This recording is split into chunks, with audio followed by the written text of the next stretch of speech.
poucos filmes são tão perfeitos.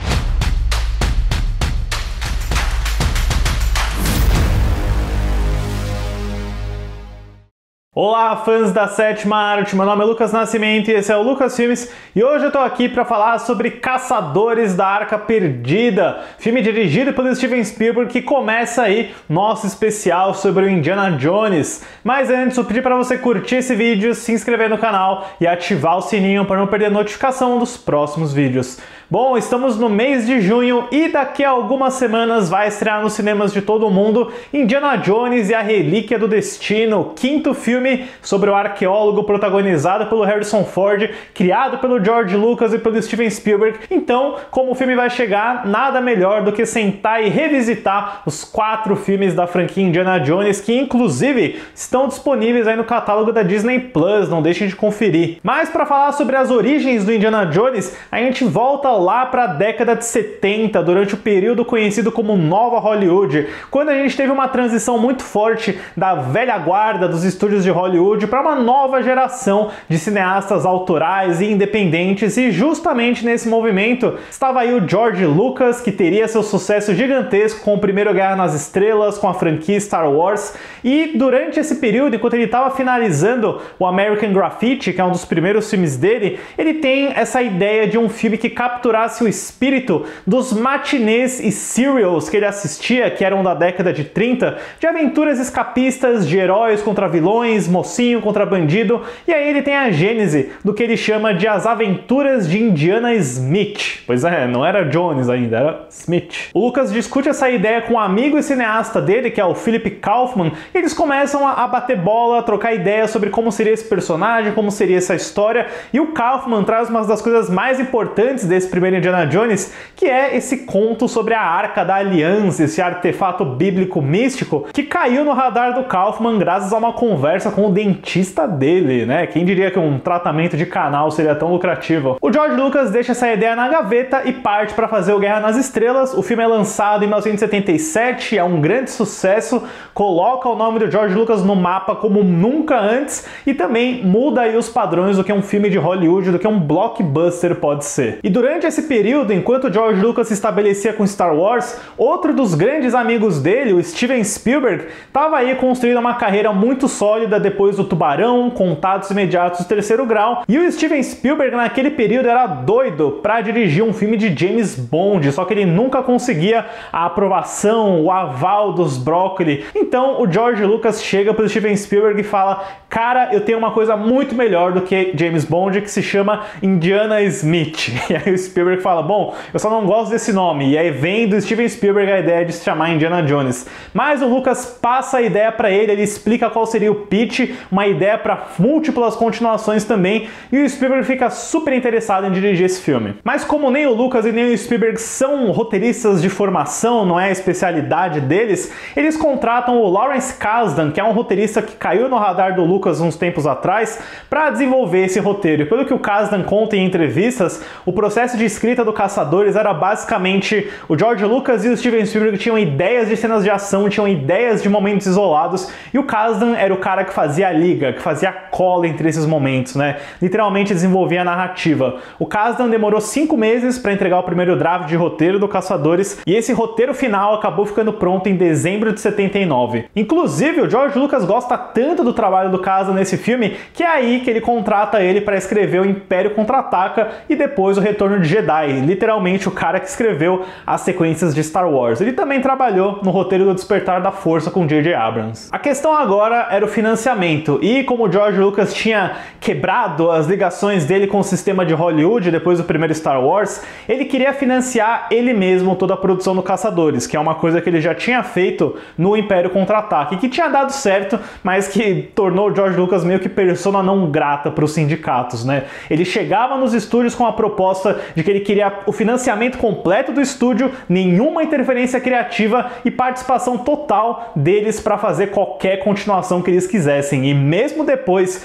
que o George Lucas fez Star Wars, que o Steven Spielberg fez Tubarão, ninguém queria saber dessa ideia. De porta em porta, o George Lucas acaba chegando na Paramount Pictures, que topa produzir essa doideira do George Lucas e coloca para supervisionar a produção, para meio que ser o cabeça da produção inteira, o Frank Marshall, que ficaria responsável pelo cronograma, pelo orçamento, que afinal seria de 30 milhões, e se tornaria um parceiro bem leal, tanto do George Lucas quanto do Steven Spielberg. O Frank Marshall também produziu Jurassic Park, ele atualmente é casado com a Kathleen Kennedy, que produz Star Wars, né? É toda uma grande panela aí de George Lucas, Spielberg, Frank Marshall e Kathleen Kennedy, e meio que começa nessa época. E na hora de escolher o ator que faria o papel do Indiana Jones, o George Lucas não queria alguém que fosse um grande nome, alguém muito renomado, né? Porque afinal seria um papel que tornaria o seu intérprete num grande ícone. E apesar disso, a gente tem umas listas aí de possíveis candidatos que incluíram o Jeff Bridges, o Jack Nicholson, o Bill Murray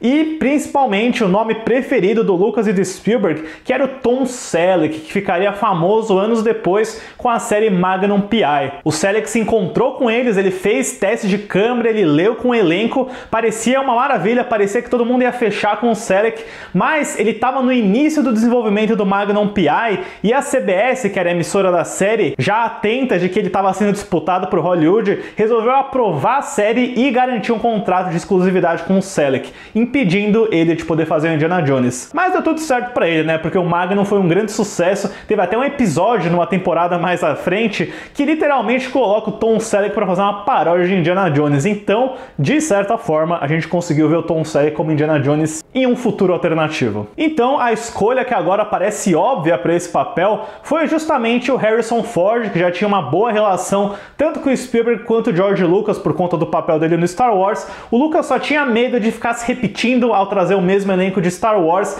mas o Spielberg insistiu porque ele tinha gostado muito do trabalho dele no Império Contra-Ataca. Então, as filmagens de Caçadores da Arca Perdida começam em junho de 1980 e se completam em setembro, gerando aí uns 73 dias de filmagens, diarreia, dor de cabeça, mas que resultaram aí no que é um dos melhores filmes de aventura de todos os tempos. A história do filme acompanha o arqueólogo Indiana Jones, vivido por Harrison Ford. Arriscando a vida para recuperar relíquias perdidas enquanto trabalha como professor universitário, Jones é recrutado pela CIA para investigar a misteriosa Arca da Aliança, um artefato bíblico de grande poder que está sendo procurado pelos nazistas. O que mais falar sobre Caçadores da Arca Perdida depois de tanto tempo e de tantas pessoas já terem analisado minuciosamente por que esse filme é tão brilhante e memorável, né? Bom, acho que eu posso começar com a primeira vez que eu assisti esse filme, porque eu segui meio que a cartela do marketing que estava nos pôsteres do Indiana Jones na época, que é literalmente o novo herói dos criadores de Tubarão e Star Wars. Eu era uma criança viciada em Star Wars e o meu tio resolveu me apresentar o Indiana Jones, porque afinal era o mesmo cara que fazia o Han Solo, tinha o George Lucas, o Steven Spielberg, mas como eu era muito viciado em Star Wars eu não dei muita bola, eu acabei assistindo um pouco depois, mas eu realmente só entrei de fato na onda do Indiana Jones quando saiu aquela coleção em DVD, foi o primeiro lançamento em DVD da série, né? Lá para os anos 2000, 2004, se não me engano. Aí sim eu consegui entender como Indiana Jones era tão legal. E na verdade nem foi pelo primeiro filme, foi pelo Templo da Perdição, mas essa história fica pro próximo vídeo. Mas nossa, é impressionante revisitar Caçadores da Arca Perdida hoje e realmente contemplar como ele é um filme perfeito, sem falhas, é um filme sem gordura, sem excesso, sem nada. É um filme de menos de 2 horas e tem 1h55 com créditos e tudo parece fluir perfeitamente ali. Começando literalmente do início, né? A cena de abertura que já foi destrinchada por tanta gente,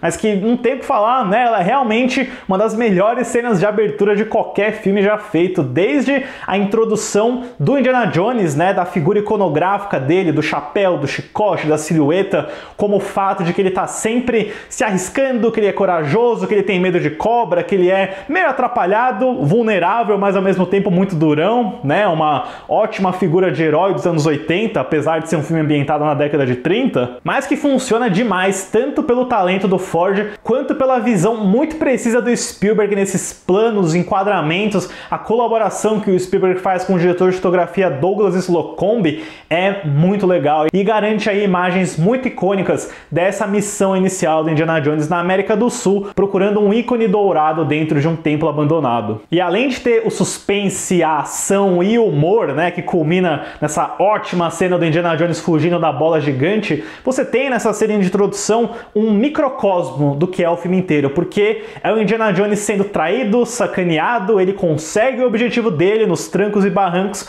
mas aí ele é frustrado pelo competidor dele, né, que é um arqueólogo francês chamado René Belloc, vivido pelo Paul Freeman, e chega um ponto na metade do Caçadores, já envolvendo a trama da Arca, em que isso se repete. O Indiana Jones consegue encontrar a Arca, mas aí ele é frustrado, sacaneado e o Belloc toma a liderança dele. E eu acho tão bem feito, do ponto de vista de estrutura de roteiro, você colocar essa situação na primeira cena, na abertura, e quando ela se repete na metade, você sabe que aquilo aconteceu uma outra vez. Você sabe o quanto isso frustra Indiana Jones e você, como espectador, fica do lado dele torcendo mais ainda para que Indiana Jones supere, né, para que ele consiga agora realmente triunfar sobre o Belloc, que é um ótimo vilão, diga-se de passagem, né? Eu gosto como o Belloc é um cara que usa o amor do Indiana Jones pela história, pela cultura, contra ele num momento muito decisivo no final. E é realmente um roteiro muito primoroso do Lawrence Kasdan, porque seja na divisão de atos, em como uma ação causa uma reação,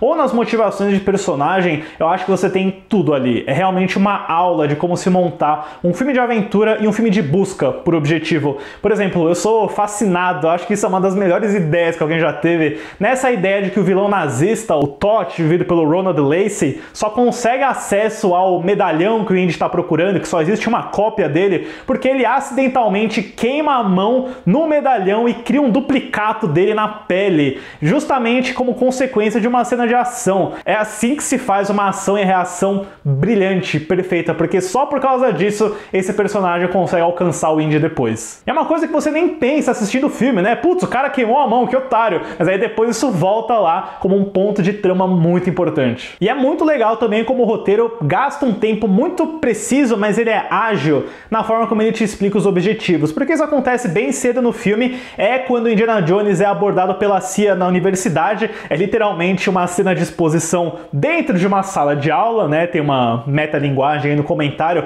e é tudo feito de uma forma tão simples, tão abreviada, tão ágil, onde você só tem a informação necessária para entender aquilo, para ficar envolvido no mistério, na importância histórica. E isso corrobora muito da forma como Spielberg grava tudo isso, porque a gente bem sabe, né, eu já falei sobre o trabalho do Spielberg algumas vezes aqui, que ele tem um domínio muito bom de mise-en-scène e linguagem de câmera, porque ele cria esse efeito onde parece que você tem cortes dentro da cena, parece que o plano tá diferente, mas não, é realmente um plano longo onde o Spielberg encontra ângulos diferentes e variações de onde ele tá apontando a câmera, de como ele tá se movimentando. Não é uma coisa que chama atenção para si mesmo, né? Se você pegar para analisar o mapa de câmera do que o Spielberg faz nesses filmes, é extremamente complexo, mas assistindo ao filme, ele tá literalmente só se movimentando para seguir a história, para seguir um personagem, e isso funciona tanto nessas cenas de exposição quanto nas ótimas sequências de ação, né? Você nem tem ideia de que a câmera ainda tá rodando, de que o plano ainda tá rolando, seja aí numa luta de boxe, num hangar com um avião rodando, ou naquela sequência maravilhosa do caminhão que o Indy literalmente passa por debaixo do carro para voltar na cabine e dar um soco na cara do motorista. Sério, é uma direção para ser estudada, como quase todas que o Spielberg faz, né? Esse cara, ele tem um domínio da linguagem cinematográfica, né? Eu ouvi num podcast uma vez, no Blank Check, que é como se o Spielberg nascesse fluente na linguagem do cinema. E isso é bem observado pelas decisões de câmera que ele faz nesse filme. E eu também gosto muito dessa simplicidade temática do Caçadores da Arca Perdida, né? Porque isso vem da inspiração do Lucas nos matinês, nos seriados antigos, onde o herói é o herói e o vilão é o vilão. Não tem muito espaço para área cinzenta, a menos que você conte alguns traços da personalidade do Indy como anti-herói, mas basicamente os nazistas aqui são maus, eles são vilões, eles são cartunescos, você não tem que ter nenhuma empatia ou traço de personalidade muito definitivo para qualquer um dos vilões, e eles seguem todos esses arquétipos, né? São estereótipos, mas isso não quer dizer que os personagens não tenham personalidades, porque os vilões são interessantes de serem analisados e os heróis muito mais ainda também. Isso muito beneficiado também pela trilha sonora fantástica do John Williams, né? Ele tá o tempo inteiro demarcando ali o tema bom para os heróis, o tema mais grave para os vilões, e diga-se de passagem, né? Uma das melhores trilhas da carreira do John Williams, o que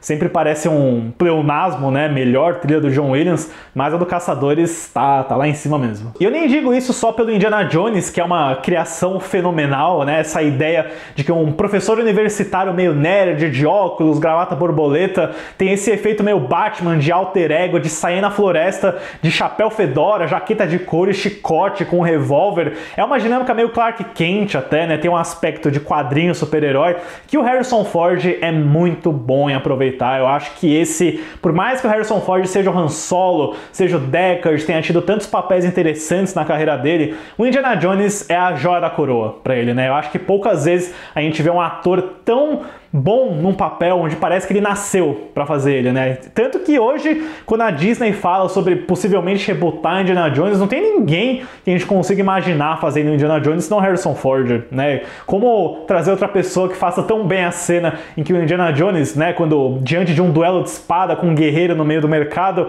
ao invés de sair numa luta, como era o planejado no roteiro, simplesmente atira no cara porque ele tá cansado e tá com calor. Sério, eu acho que essa é uma das melhores ideias da história do cinema. E eu também preciso fazer uma palhinha aqui sobre Karen Allen, porque ela interpreta a Marion Ravenwood, que você poderia até dizer que é um interesse amoroso do Indiana Jones nesse filme, mas ela é tão mais do que isso, é uma personagem tão carismática, tão forte, tão engraçada, que literalmente vai acompanhando Indiana Jones nessa aventura, mas ela também tem os momentos de ação dela, os momentos de como ela consegue trapacear e dar a volta nos nazistas, no Belloc. É uma grande personagem que a Karen Allen faz com muito carisma, com muita presença, sem sombra de dúvida, a melhor personagem feminina de todos os filmes de Indiana Jones, não é nenhuma competição, se bem que a Cate Blanchett no 4 também é bom, mas isso fica para depois. E finalmente, né, antes de eu terminar aqui os comentários gerais, tem que falar do final do Caçadores da Arca Perdida, porque é daqueles momentos que marca a infância de uma pessoa, né, porque depois de, sei lá, 1h40 de aventura, de escapismo, de ação, o Caçadores vai literalmente para um território de terror quando os nazistas abrem a Arca da Aliança, naquela grande cerimônia, e libertam espíritos ameaçadores que literalmente explodem e derretem a cara de todo mundo. Uma baita cena, eu gosto como o filme dá essa virada de um tom muito forte, mas que você já tem um estabelecimento, um foreshadowing disso na conversa do Indy com o Marcus Brody, onde ele fala, poxa, talvez exista alguma coisa, talvez tenha algo místico, e o Indiana Jones não liga pra isso, né? Até você chegar no final, onde o Indy literalmente não tá olhando, né? Porque ele sabe que tem algo ali, e você tem essa cena maravilhosa que os efeitos podem não estar tão bons, né, com os fantasmas, mas quando a gente vê os nazistas com a cara derretendo, aqueles bonecão, os efeitos de maquiagem, isso é sensacional, sensacional. Esse efeito, pra mim, nunca vai envelhecer. Eu posso estar me repetindo aqui, pessoal, mas Caçadores da Arca Perdida é um filme perfeito, simples assim. Eu acho que é uma verdadeira aula de como você se constrói um filme de aventura com personagens carismáticos e eventos memoráveis também, que vão variando do humor, do tenso, do dramático, tudo isso num pacote aí com uma direção excepcional do Steven Spielberg e uma performance aí icônica do Harrison Ford. Para Caçadores da Arca Perdida, eu dou uma nota 10. E no lado financeiro, a aposta maluca do George Lucas mais uma vez acaba saindo como financeira, já que os Caçadores da Arca Perdida têm sua estreia nos Estados Unidos em 12 de junho de 1981 com 8,305 milhões de dólares e arrecada 212,222 milhões na bilheteria doméstica durante a carreira original nos anos 80, e depois de vários relançamentos e a entrada no mercado internacional, o Caçadores alcança um valor mundial de 389,925 milhões de dólares. O filme ainda foi um grande sucesso com a crítica e, por incrível que pareça, foi indicado para o Oscar de melhor filme. Imagina um filme como Caçadores da Arca Perdida indicado ao Oscar de melhor filme. É isso que a gente quer, viu? E além disso, ele foi indicado para melhor direção, melhor trilha sonora, melhor fotografia e venceu 5 categorias aí com melhor montagem, 2 categorias de som, melhores efeitos visuais e direção de arte, além de um prêmio especial, né, de conquista para o Ben Burtt pelos efeitos sonoros, o que é muito merecido, já que acho que é incontestável, né? Indiana Jones tem o melhor efeito sonoro de soco da história do cinema. Bom, pessoal, deixe nos comentários depois o que vocês acham de Caçadores da Arca Perdida e suas expectativas aí, comentários gerais sobre a franquia e o que vocês esperam desse misterioso 5º filme do James Mangold. Certo, pessoal? Obrigado pela visita e até a próxima sessão.